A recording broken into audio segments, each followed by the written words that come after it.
Hey, what's up guys? Thanks for dropping by the channel. Now, when it comes to having a flagship diver in the collection, I think most people are probably going to gravitate towards a Rolex Submariner or like a Deep Sea. But as we all know, those watches are not readily available. And while there are some good Swiss alternatives out there, like some offerings from Omega in the Seamaster and Planet Ocean line, or perhaps like a Blancpain 50 Fathoms, I don't think too many people are thinking of Grand Seiko when it comes to a competitive diver. But in fact, that's the watch I want to discuss today in the Grand Seiko SBGA231.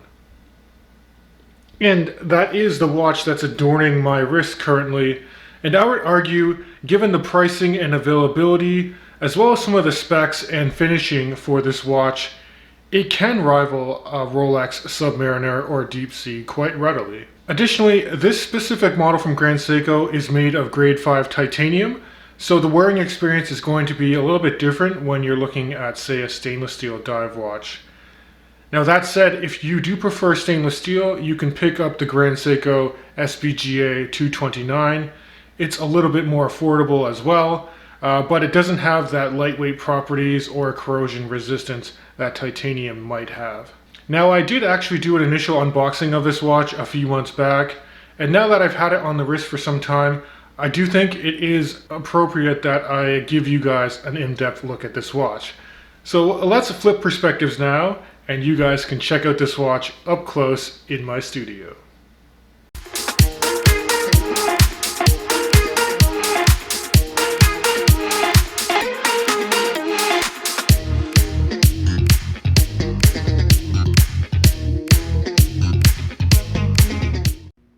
Alright, so now that we're in my studio, we can take a closer look at the Grand Seiko SBGA 231. This is the box that comes with the watch, and I'll just give you guys a shot of the hang tag here. It is made in Japan, and you can actually see that the MSRP on this guy is 8,800 Canadian dollars. But of course, you can probably get this for less on the gray or slightly used market. And when you do factor in all of the features you're getting, I do think the price tag is warranted when considering an equal comparator to a Rolex Submariner or like a Sea Dweller. Now in hand, one of the first things I noticed is the lightweight nature of the titanium case and bracelet. Sized up for my 19 centimeter circumference wrist, or 7.5 inches, if you're going imperial, this guy only weighs in at 135 grams, which is actually a sweet spot for me. You still get a bit of heft and you get the wrist presence, but you also get the comfort of it being a lot lighter than some stainless steel dive watches on the market. Now in terms of actual dimensions, you're getting about a 44 millimeter case size, and then if I flip the watch to the side here, lug to lug between my thumbs is an even 50 millimeters. Note that the bracelet does have male end links that do jut past the case ever so slightly, but the curving nature of these lugs does make it conform to your wrist very well. So don't be worried about wearing it if you have smaller wrists. I could recommend this for even someone with a 6.5 inch wrist. I like that there are drilled lug holes here if you want to swap out the bracelets for say like a leather band or rubber strap. Now the overall height of the watch is about 14 millimeters in thickness. That's from the bottom of a screwed in case back here to the top of a sapphire crystal, which has an anti-reflective application on the underside. And a nice modern take on this watch that I appreciate that Grand Seiko did is that the lug spacing here for the supplied bracelet is an even 22 millimeters. Now some of the heritage models or older sports models from Grand Seiko typically have odd lug widths, like my Grand Seiko SBGA231 had a 19 millimeter lug spacing, but with a 22 millimeter lug gap, you can easily swap this out for like a NATO strap or a rubber band. Now I actually have a bad habit of readily swapping out OEM bracelets for aftermarket offerings quite quickly, but if I were you, I would actually recommend wearing this watch on its bracelet. It just balances out the head of the watch very well with the clasp mechanism here. It's got a nice taper to it, and I'll actually throw it on wrist now so you guys can see what I'm talking about. So here's how the SBGA231 sits on my 19 centimeter circumference wrist. And I do think that the bracelet being titanium that matches the finish on the case there works very well. If I flip the watch over, you can see the clasp is a little bit thick, but it's very secure. It's got twin trigger release and an additional fold over security mechanism. And in fact, if you actually flip the fold over up, you can utilize this ratcheting toolless micro adjustment system here. And you don't even have to take the watch off your wrist to do it. So I really like this feature. It doesn't look as fluid or as refined as some Swiss luxury diver offerings that are currently available, but it is very practical, and I don't use it that often, but it's nice just to get that on-the-fly adjustment there. All right, so in terms of finishing and specifications, this watch is truly amazing. So looking at this beautiful black glossy dial, you can see that all of the hour indices are hand applied and multifaceted with nice polished surrounds on each of them.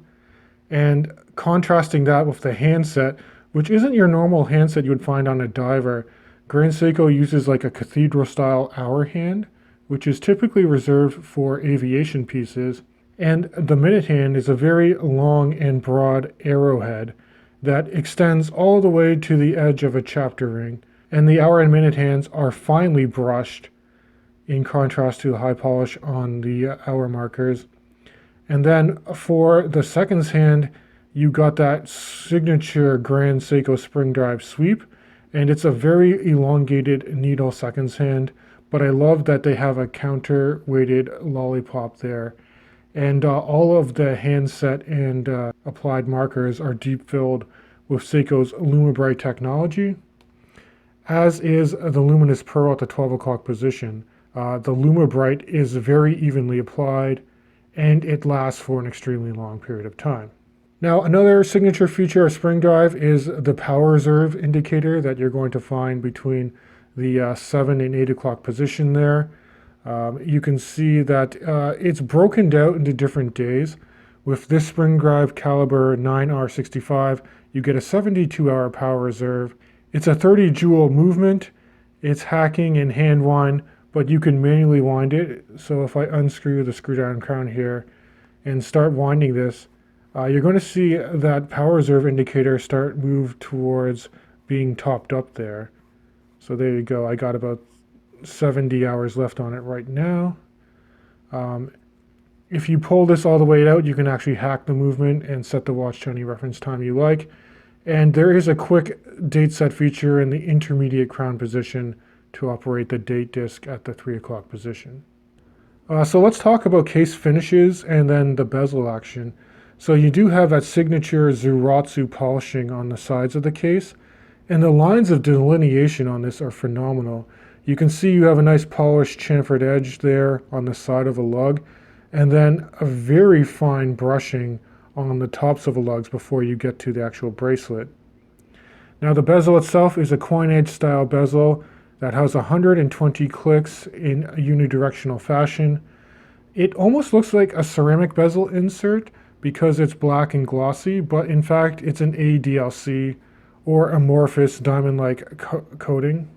Now the action is very reminiscent of some of the higher end Prospex divers from Seiko, but at the same time you can feel the detents a little bit more, I would say.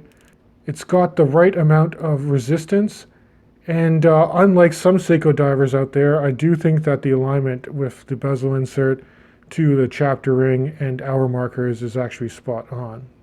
So basically guys, you got to spend over $8 grand if you want a properly aligned bezel from Grand Seiko. Now let's quickly talk more about this bracelet because I do think it works well for the watch. It is 22 millimeters at the head, tapering to about 18 before you get to the clasp. The finishing on it is amazing, and given that this watch is made from titanium, which is not an easy metal to finish, Grand Seiko did a very good job. You got the very fine intermediate polishes on the center links there, and then micro beveling along the sides of the links here. Now to size the individual links, it's a pin and collar system. Pretty much standard affair for any titanium diver from Seiko.